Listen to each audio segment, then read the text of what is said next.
Hurrengo tutorialean, mapa kontzeptual bat Mindomo programarekin nola egin azalduko dut. Mindomo orrialdean sartuko gara lehenengo, eta hau da azalduko zaigun pantaila. Erregistratu egingo gara, sartuko ditugu datuak, eta datuak sartu ondoren,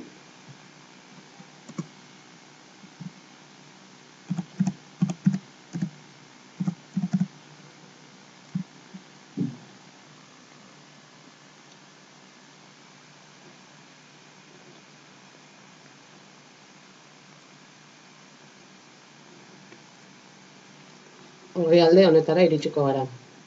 Hemen, ezkerraldean, nuevo mapa jartzen duen lekuan, klikatu, eta nahi dugun izena jarriko diogu. Adibidez, Euskal Herria.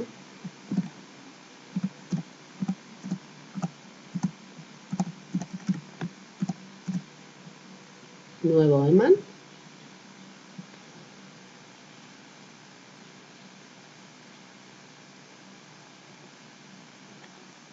Eta mapa kontzeptuala hasteko moduan gaude.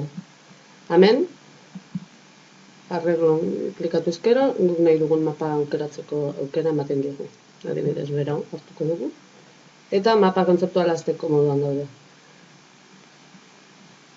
Hemen eskubialdean ikaldean, pestaina bat agertzen zaigu, non ematen badiogu, insert subtonik ematen badiogu, subatalak jartzeko moduan gaude. Eta bertan,